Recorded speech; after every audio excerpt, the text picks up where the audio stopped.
दीजिएगा, एक spherical shell है ये। स्फेरिकल शेल की जाहिर सी बात है कि सरफेस पे ही चार्ज होगा या हॉलो स्फेयर है। प्लीज ध्यान दें, बातें नहीं, आई रिक्वेस्ट यू ध्यान दें, बातें ना करें। तो किसी ने बोला कि सर टोटल चार्ज तो कैपिटल क्यू है और रेडियस आर है कैपिटल आर, तो बोले सर इसके बाहर इलेक्ट्रिक फील्ड कितना होगा। तो मैंने कहा स्फेयर को ढकने के लिए बोले भाई गॉस ने कैसी सरफेस मानी होगी, दूसरा भी स्फेयर ही माना होगा।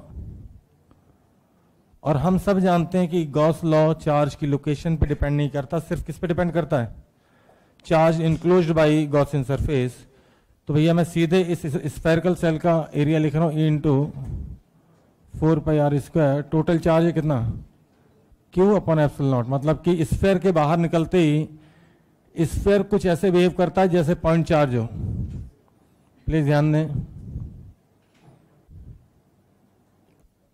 क्लियर कट बोल रहा हूं। स्फेयर के बाहर निकलते ही स्फेयर इस तरीके से बिहेव करता है जैसे कि पूरा का पूरा चार्ज पॉइंट चार्ज बनके उसके सेंटर पे रखा हो। लिखना शुरू करें। और अंदर के लिए क्या आएगा, 0। बताओ क्यों। अगर मैं यहां से r डिस्टेंस पे, स्मॉल r डिस्टेंस पे, क्योंकि r कोई जनरल डिस्टेंस है, एक यहां पे गॉसियन सरफेस खींचूं तो E इंटू 4πr² तो मैं लिख लूंगा, लेकिन चार्ज इंक्लोज्ड 0 है,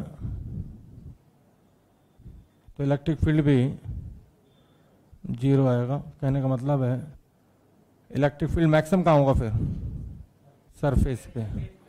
इसका ग्राफ बनाया जाए, प्लीज बातें ना करें। इलेक्ट्रिक फील्ड का डिस्टेंस है तो पहले ग्राफ 0 रहेगा और एकदम से R इक्वल टू R पे 1/r² है, तो रेक्टेंगुलर हाइपरबोला तो नहीं बोलेंगे, लेकिन हाँ दुनिया के जितने भी ग्राफ होते हैं 1/r² बनते ऐसे ही हैं।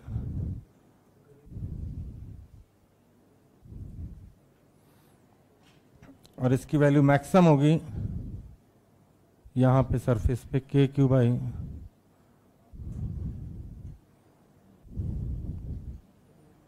बात है नहीं,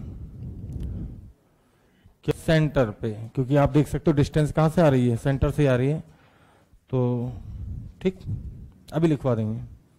अगली हेडिंग डाल दो पहले, electric field due to uniformly charge non conducting. क्योंकि कंडक्टिंग होता ना तो पूरा का पूरा चार्ज कहां जाता है, फिर सरफेस पे। तो नॉन कंडक्टिंग सॉलिड स्फीयर, कहने का मतलब ये स्फीयर बिल्कुल वैसा है जैसे तरबूजा होता है। तरबूजे का मतलब है कि जैसे लाल लाल पार्ट पूरा भरा होता है ना, बिल्कुल वैसे। कहने मतलब चार्ज इस बार सिर्फ सरफेस पे नहीं है, पूरा गोला ही चार्ज का बना हुआ है। जैसे आटे की लोई होती है ना, जिसे रोटियां बेलते हैं, तो पूरा आटे की बनी होती है, बिल्कुल वैसे ही गोला का पूरा गोला ही किसका बना हुआ भैया, चार्ज का। कुछ लोग देखते हैं ऐसे मेरी तरफ, यार पढ़े तो हम भी थे लास्ट ईयर सर्वोत्तम में, एलन में, जहां पे भी पढ़े थे। तो ये सब मिसिंग हुई का होगा, तो फिर से ध्यान दीजिएगा भाई। Total charge Q. अच्छा, किसी ने कहा चार्ज डेंसिटी रो दे दी, क्या आप रो की वैल्यू बता पाएंगे। तो रो बराबर मैं आपको बता दूं Q/4/3πR3। सही है, मतलब कि आप चाहें तो 3 ऊपर ले जा सकते हो, तो 3Q/, ठीक। कुछ लोग क्यू देते हैं, कुछ लोग रो के फॉर्म में भी आंसर पूछ लेते हैं। रो का मतलब वॉल्यूम चार्ज डेंसिटी। तो यार एक चीज बताऊं, R greater than equal R के लिए तो आंसर मेरा ये रहेगा, क्योंकि बाहर निकलते ही चाहे सॉलिड स्फीयर या हॉलो स्फीयर हो, मुझे तो गॉसियन सरफेस से मतलब है और गॉस के अंदर रखा हुआ टोटल चार्ज से मतलब। तो टोटल चार्ज भी वही है, चार्ज की लोकेशन से मतलब ही नहीं होता। तो बाहर के लिए तो ये रहेगा, अंदर के लिए जरूर थोड़ा सा चेंज आएगा। ध्यान दीजिएगा भाई, सामने देख लीजिए। अब की बार इतना चार्ज चाहिए मुझे गोले के अंदर का, ये टोटल चार्ज है कैपिटल क्यू, ठीक। तो पहले बता दूं कि 4/3πR3 वॉल्यूम में चार्ज है कैपिटल क्यू।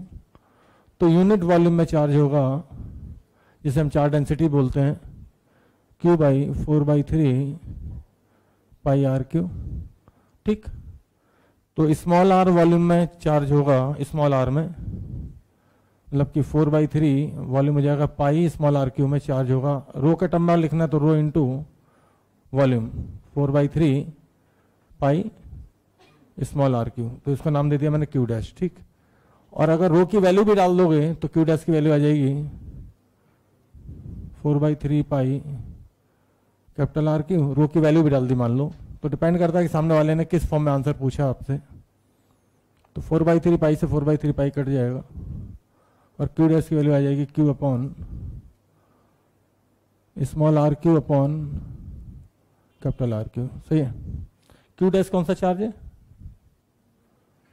इसके अंदर का, इसके अंदर, इतनी रेडियस के अंदर। ठीक, तो भाई यहां पे मैं लिख देता हूं सीधे capital Q R Q by capital R Q upon, तो इसको डिवाइड कर दे, स्क्वायर से स्क्वायर कट जाएगा,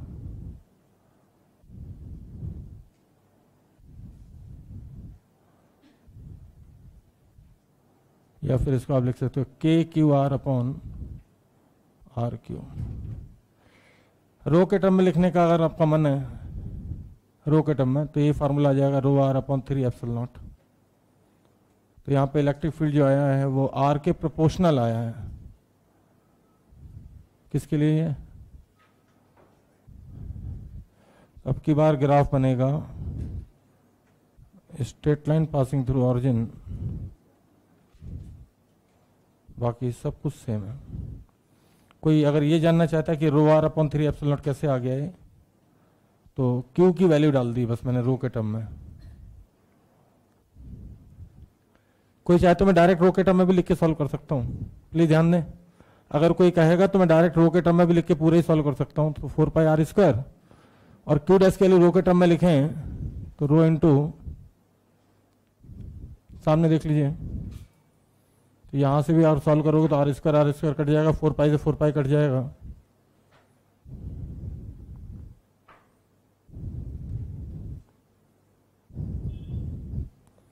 और रो आर अपॉन 3 एप्सिलॉन नॉट। ठीक।